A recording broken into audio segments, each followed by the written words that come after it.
Hello નમસ્કાર વિદ્યાર્થી મિત્રો, નમસ્કાર. તો બધા વિદ્યાર્થી મિત્રોનું હું ઓઝા ફાલ્ગુન તમારું ઓઝા ક્લાસીસ ચેનલમાં સ્વાગત કરું છું. તો વિદ્યાર્થી મિત્રો, ચેનલ પર પહેલી વાર આવ્યા તો ચેનલને સબસ્ક્રાઇબ કરી દેજો, બેલ નોટિફિકેશન હિટ કરી દેજો અને વિડીયો તમને પસંદ આવે તો વિડીયોને શેર કરી દેજો.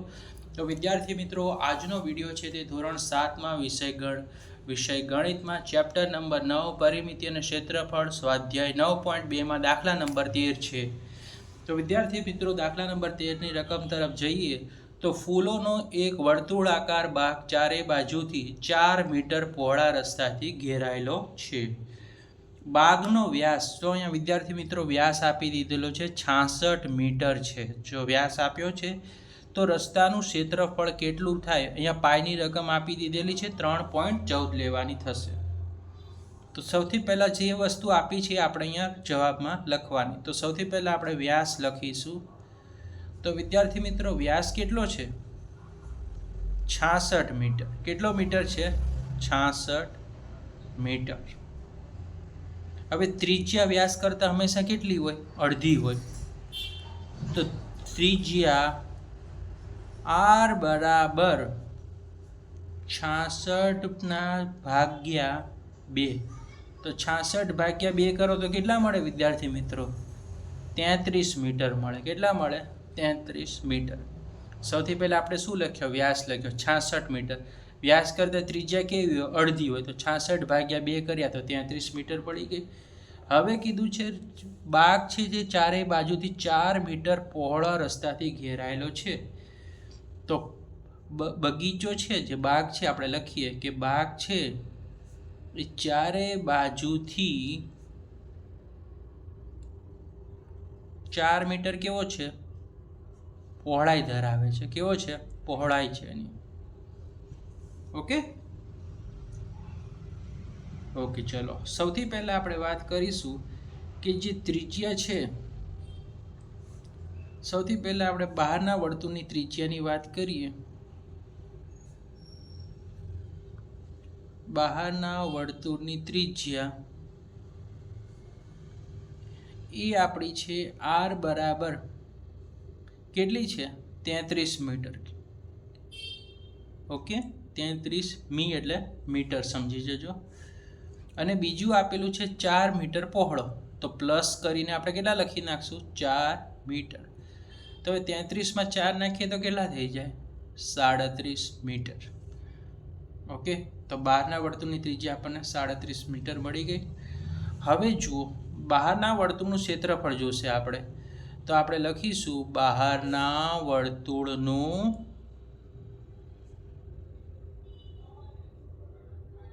ક્ષેત્રફળ પાય કેપિટલ આરનો વર્ગ. જો હવે આમાં ધ્યાન રાખો કે આપણે બહારનું વર્તુળ છે અને આપણે કયા નામ આપેલું છે?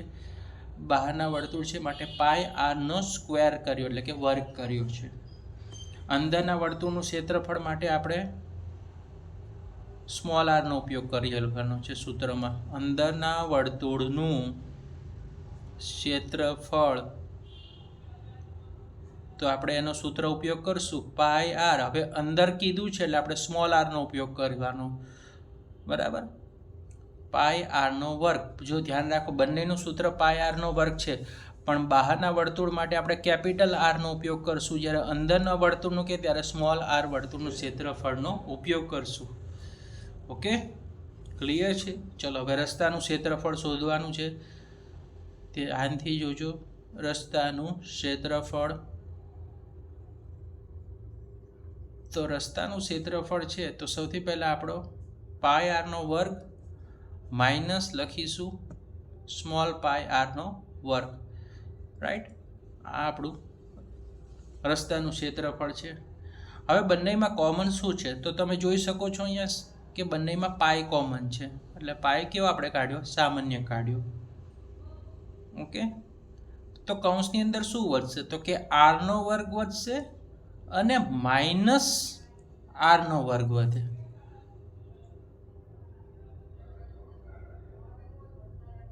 તો પાયને શું બનાવી દો વિદ્યાર્થી મિત્રો? કરતા બનાવી દો, એટલે કે સામાન્ય કાઢો. હવે જો આવી રીતનું હોય, જ્યારે આરનો વર્ગ માઇનસ આર નો વર્ગ છે, તો એક વખત વત્તા લખવાનું ને એક વખત શું લખવાનું, ઓછા લખવાનું. તો આપણે એનું લખી નાખીએ કૌંસની અંદર આર આર કેપિટલ આર અને સ્મોલ આર, એટલે કે આર માઇનસ આર, એકવાર વત્તા એકવાર ઓછું.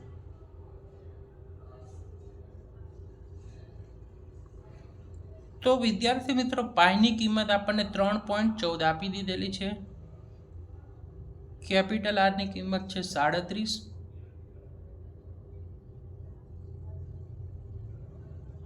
અને સ્મોલ આર ની કિંમત કેટલી આપી છે 33.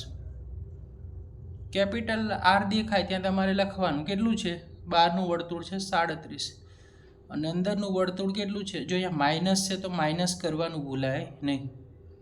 Small R 33. ખબર પડી ગઈ? ઓકે, ચલો હવે આગળ વધો. 3.14 હવે જુઓ 37 વત્તા 33 છે. તો સૌથી પહેલાં જ્યારે કૌંસ હોય ને ત્યારે વિદ્યાર્થી મિત્રો એક વસ્તુ યાદ રાખવાનું કે સંબંધ કેનો છે, ગુણાકારનો છે. તો આપણે અહીંયા ગુણાકાર કરી દેવાનો.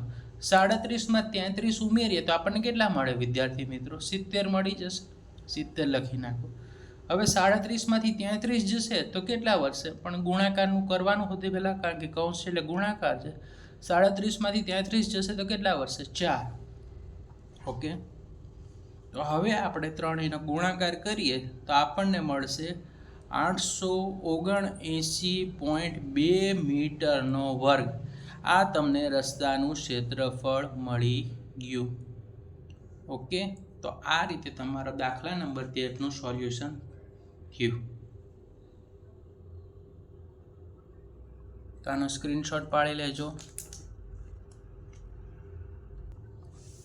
તો વિદ્યાર્થી મિત્રો દાખલા નંબર 14 છે, તો એની તરફ આપણે જશું. સ્ક્રીન પર રકમ તરફ જશું કે ફૂલનો એક વર્તુળાકાર બાગનું ક્ષેત્રફળ 314 મીટરનો વર્ગ છે. તો સૌથી પહેલાં અહીંયા આપી દીધું છે ક્ષેત્રફળ, નીચે અંડરલાઈન કરી નાખીએ જેથી આપણને ખબર પડે. બાગના કેન્દ્રમાં મૂકેલા પાણી છાંટવાનું મશીન 12 મીટર ત્રિજ્યાવાળા વર્તુળ આકાર ભાગ પર પાણી છાંટી શકે છે. ત્રિજ્યા નીચે અંડરલાઈન કરી નાખો, 12 મીટર આપેલી છે. આ મશીન આખા બાગને પાણી છાંટી શકે તો પાઈ બરાબર તમારે કેટલું લેવાનું છે, 3.14 લેવાનું છે. તો સૌથી પહેલાં આપણે ક્ષેત્રફળ આપી દીધેલું છે, તો સોલ્યુશન તરફ જવાનું. વર્તુળ આકાર બાગનું ક્ષેત્રફળ, સી એટલે ક્ષેત્રફળ, એટલું સમજી જજો, 314 મીટરનો વર્ગ. આટલું આવડી ગયું. હવે છે આપણે ત્રિજ્યા કે આપણને આપેલી છે, તો ધારો કે બાગની ત્રિજ્યા r મીટર છે, બાગનું ક્ષેત્રફળ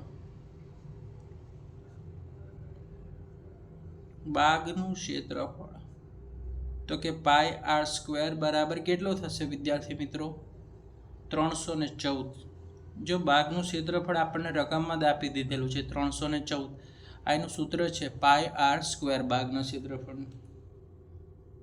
તો હવે પાઈની કિંમત કેટલી છે રકમમાં જુઓ, 3.14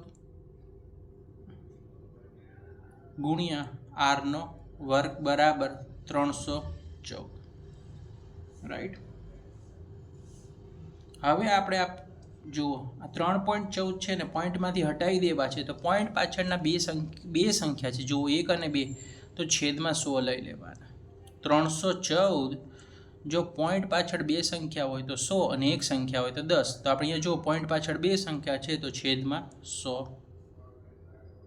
ગુણ્યા આરનો વર્ગ અને 314ના 14 એવા ને એવા. ઓકે, ચલો હવે આપણે શોધવાનું શું છે, આર એટલે કે ત્રિજ્યા. તો આરના વર્ગને આપણે કરતા બનાવી દઈએ, એટલે એને આપણે બહાર કાઢ્યો. તો હવે આપણી પાસે વધ્યું શું, તો કે 314 વધ્યા. આ જે ભાગાકારમાં હતા એ ક્યાં, જ્યારે નીચે આવશે ત્યારે 100 કેવા થઈ જાય, ગુણાકારમાં. અને આ 314 જે છે તે કેમાં આવી જશે, ભાગાકારમાં આવી જશે. હવે તમે જોઈ શકો છો કે 314 ઉપર નીચે કેવા છે? સરખા છે. એટલે શું થઈ જશે? ઉડી જશે. તો ઉડાડી દો. આરનો વર્ગ બરાબર કેટલા થયા? 100 છે. બરાબર, આરનો વર્ગ 100 છે. હવે જુઓ 100નો મતલબ શું થાય? તો કે 10 ગુણ્યા 10 એટલે 100નો વર્ગ નીકળે. તો આરનો વર્ગ બરાબર કેટલા થશે? 10નો વર્ગ. રાઈટ. આ 10 કઈ રીતે ખબર પડી કે 100 છે તો એનું વર્ગ નીકળી શકે 10 ગુણ્યા 10. બરાબર. માટે આર બરાબર હવે વર્ગ હટી જશે, વર્ગને નીકાળી દેવાનો. તો આર બરાબર કેટલા મળે આપણને? 10 મીટર મળે. ક્લિયર છે? તો આપણને જે આર મળ્યો, જે ત્રિજ્યા મળી, કેટલા મળી? 10 મીટર મળી ગઈ. હવે આપણને કીધું છે કે વર્તુળાકાર બાગના કેન્દ્રમાં મૂકેલ મશીન વડે ત્રિજ્યા કેટલી હતી? તો 12 મીટર હતી. જે રકમમાં કેટલી ત્રિજ્યા આપેલી છે આપણને? 12 મીટર. 12 મીટર. બરાબર છે. તો 12 મીટર હતી, જે આપણને કેમાં આપેલી હતી? વર્તુળાકાર બાગમાં. અને આપણને મળી કેટલી? 10 મીટર. તો હવે 12 અને 10માં મોટી કઈ સંખ્યા છે? તો કે 12 છે. તો કયું સાઇન આવશે? ગ્રેટર ધેનનું સાઇન. બરાબર. 12 મીટર અને 10 મીટરમાં કઈ સંખ્યા મોટી છે? તો કે 12 મીટર. તો ગ્રેટર ધેનનું સાઇન એટલે કે થી મોટાનું સાઇન. તો આપણે અહીંયા સવાલ જવાબ શું થાય છે કે મશીનથી બાગથી વધુ જગ્યા પાણી છાંટી શકે છે. તો દાખલા નંબર 15 તરફ જશું. તો આકૃતિમાં દર્શાવેલ અંદરના અને બહારના વર્તુળનો પરિઘ શોધો. પાય બરાબર 3.14 લો. તો વર્તુળની બહાર તમે કેટલું છે? તો કે અહીંયા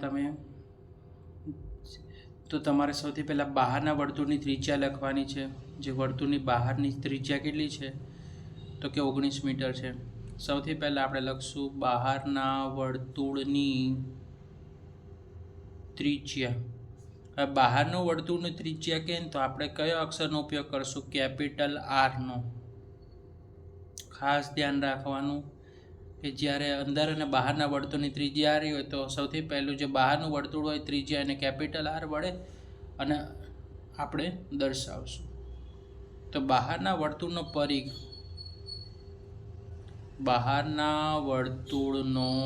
પરિઘ, હવે જુઓ સૂત્ર આપણે લખશું 2πr. એનું સૂત્ર બહારના વર્તુળનો પરિઘ. સૌથી પહેલાં 2 ના 2, પાઈની કિંમત 3.14 કીધી છે અને ત્રિજ્યા આપણી છે 19 મીટર. ઓકે. તો હવે ગુણાકાર કરીએ આપણે 2 ગુણ્યા 3.14 ગુણ્યા 19. તો તમને અહીંયા ગુણાકારનો જવાબ મળશે 119.32 મીટર. રાઈટ. હવે આપણે અંદરના વર્તુળની ત્રિજ્યા શોધશું. અંદરના વર્તુળની ત્રિજ્યા. હવે અંદરના વર્તુળની ત્રિજ્યા છે તો આર બરાબર 19 મીટરમાંથી આપણે કેટલી મીટર બાદ કરશું? જે આ 19 મીટરમાંથી આપણે 10 મીટર શું કરવાની છે? માઇનસ. તો 19માંથી 10 જશે તો કેટલા વધશે? 9 મીટર. આપણને મળી ગઈ અંદરના વર્તુળની ત્રિજ્યા. હવે છે અંદરના વર્તુળનો પરિઘ.